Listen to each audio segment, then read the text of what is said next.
Kagulat World.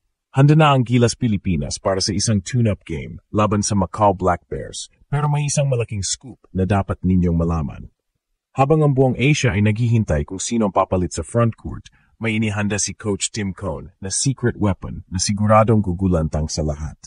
Hindi ito ang mga veterano o ang mga inaasahang players, kundi ang powerhouse duo na Carl Tamayo at Kevin Kiambao. Mismong si Coach Cone ang nagsabing inaasahan niya magkakaroon ng bigger roles ang dalawang ito sa koponan, at ang Macau ang unang makaranas ng kanilang husay. Ang pagiging secret weapon ni Tamayo at Kiambao ay bunga ng kanilang matinding experience sa Korean Basketball League na nagpakondisyon sa kanilang laro at nagpatibay sa kanilang isipan. Ngayon, handa na silang ipakita ang kanilang mga natutunan at patunayan na sila ang kinabukasan ng Gilas. Ang tanong ngayon, Kagulat World, paano gagamitin ng dalawang ito ang kanilang bagong skill set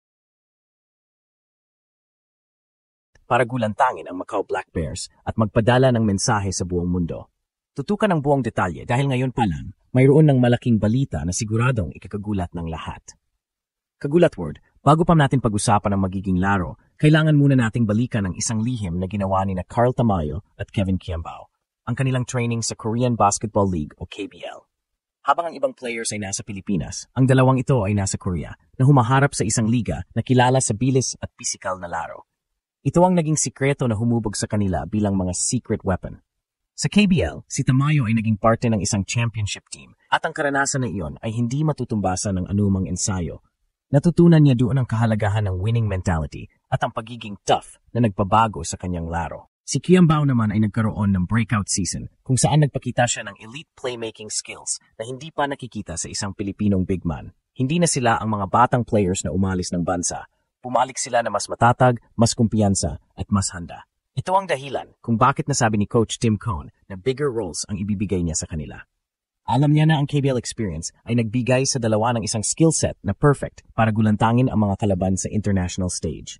Ang frontcourt ng Gilas ngayon ay hindi na lang basta matangkad. Ito ay mabilis, versatile, at mayroong world-class na kakayahan. Ang Macau Black Bears, na may mga malalakas na import, ay perpektong test case para makita kung paano gagamitin ni Kiambao at Tamayo ang kanilang bagong skill set. Ito ang simula ng isang pagbabago at ang mundo ay magiging saksi sa pag-uspong ng isang bagong era ng Gilas Basketball. Kagulat World, kung titingnan natin ang tactical blueprint ni Coach Tim Cone, malinaw na ang surprise para sa Macau ay hindi lang sa simpleng galing. Ito ay sa kung paano niya gagamitin ang dalawang young towers. Si Kevin Kiambao ang posibleng maging point forward ng Gilas, isang playmaker na kaya niyang patakbuhin ang offense mula sa perimeter. Ang kanyang husay sa pagpasa at kanyang outside shooting ay magbibigay ng malaking problema sa depensa ng Macau. Napipilitin silang mag-adjust at magbukas ng mga espasyo sa loob. Ang kanyang presensya ay magiging isang chess piece na maglilito sa kalaban. Ang kanyang laro ay hindi tulad ng tradisyonal na big man at ito ang magiging malaking bentahe ng Gilas. Sa kabilang banda, si Carl Tamayo naman ang magiging enforcer ng koponan. Kilala siya sa kanyang physicality at sa kanyang walang awang pagre-rebound. Magbibigay siya ng katatagan at lakas sa loob na mahalaga laban sa mga dayuhang kalaban ng Macau. Ang kombinasyon ni Kiambao at Tamayo ay ang tunay na secret weapon sa court, kaya nilang magpalitan ng role at magbigay ng iba't ibang atake magpapahirap sa depensa ng kalaban. Maaring si Kiambao ang mag-set ng screen habang si Tamayo ang dumadaan sa loob o kaya ay si Tamayo ang magpo-post up habang si Kiambao ay handa sa 3-point shot. Ito ay isang uri ng laro na hindi inaasahan ng Macau mula sa Gilas at ito ang magiging dahilan kung bakit sila mabibigla. Ang laro na ito ay ang magiging unang patunay na ang Gilas ay mayroon ng mas maraming bala at mas matatalinong atake sa kanilang arsenal. Kagulat World, ang Macau Black Bears ay hindi lang basta isang tune-up game. Ito ang opisyal na pagsisimula ng isang pagbabago sa Gilas Pilipinas at ang buong Asia ay nakatutok. Sa pagiging secret weapon ni Kevin Kiambao at Carl Tamayo, ang Gilas ay nagpapadala ng isang malinaw na mensahe. Hindi na kami ang dating Gilas.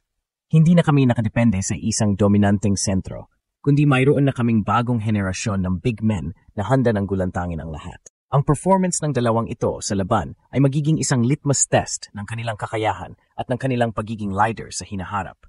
Kung magiging matagumpay sila, magkakaroon ng bagong kumpiyansa ang Gilas at magiging mas malinaw ang kanilang direksyon para sa FIBA Asia Cup.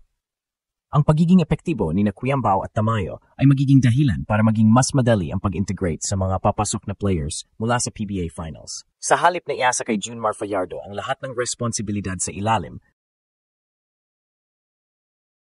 magiging bahagi na lang siya ng isang powerhouse frontcourt na nabuo na. Ang Gilas ngayon ay may Plan A, Plan B at Plan C na lahat ay matitindi at epektibo. Ang Macau Tune-Up ay hindi lang paghahanda sa tournament. Ito ang simula ng isang bagong chapter para sa Gilas.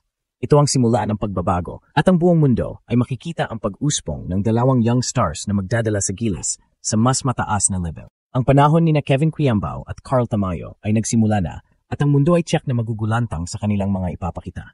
Kagulat word, kung may isang bagay man na dapat nating tandaan mula sa matinding pregame analysis na ito, ay ang mensaheng pilit na ipinapadala ng Gilas Pilipinas sa buong mundo. Maghanda kayo dahil may darating na sorpresa. Ang tune-up game laban sa Macau Black Bears ay hindi lang basta isang pagsubok. Ito ang opisyal na coming-out party ng Gilas' secret weapon, ang dynamic duo ni Kevin Quiambao at Carl Tamayo. Matagal nang hinihintay ng fans ang pagangat ng susunod na henerasyon at ang oras na ito ay sa wakas ay dumating na. Ang tunay na sorpresa ay hindi lang ang kanilang laro, kundi ang lalim ng kanilang naging paghahanda sa Korea na nagpabago sa kanilang laro mula sa ugat. Ang buong mundo ay nag-aabang sa Gilas at karamihan ay nag-aakalang ang frontcourt ng team ay mahina dahil sa kawalan ng isang dominanteng sentro. Ngunit iyon ang pinakamalaking pagkakamali na nagawa ng kanilang mga kalaban. Mula sa KBL, bumalik sina Quiambao at Tamayo na hindi lang physically tougher, kundi mentally rin. Ang laro na ito ay ang perpektong pagkakataon para ipakita ng dalawa ang kanilang husay sa ilalim ng pressure at patunayan na kaya nilang gulantangin ang mga kalaban na masyadong kampante. Ang versatility ni Quiambao at ang physicality ni Tamayo ay magbibigay kay Coach Tim Cone ng mga opsyon na hindi pa nakikita sa Gilas na magpapahirap sa depensa ng Macau. At kung magiging matagumpay ang dalawa sa pagkontrol sa laro, ang mensaheng ipadadala nila ay hindi lang sa Macau, kundi sa buong Asia. Ang Gilas ay mayroon ng bagong frontcourt. At mas delikado ito kaysa dati. Ang pinakamahalaga sa lahat, ang performance ni Kevin Quiambao at Carl Tamayo sa tune-up game na ito ay magiging malaking salik sa buong strategy ng Gilas para sa nalalapit na FIBA Asia Cup. Kung magpapakita sila ng matinding laro, magbibigay ito ng malaking kumpiyansa sa buong team at sa coaching staff. Hindi na magiging masyadong mabigat ang pag-integrate sa mga players na galing sa PBA Finals dahil ang core ng team ay matatag na. Sa halip na mag-rely sa isang player lang, ang Gilas ngayon ay may malawak na arsenal ng talented na big men na kayang magbigay ng panalo. Ang tagumpay na Quiambao at Tamayo ay hindi lang personal. Ito ay tagumpay ng buong koponan. Ang laro na ito ay ang simula ng isang paglalakbay na magdadala sa Gilas sa mas mataas na level. Ang panahon ni Kevin Quiambao at Carl Tamayo ay nagsisimula na at ang mundo ay magiging saksi sa pag-uspong ng dalawang young stars na handang gulantangin ang lahat. Kaya maghanda na kayo, Kagulat World, dahil ang laban ay hindi pa nagsisimula, pero ang kuwento ay nagsimula na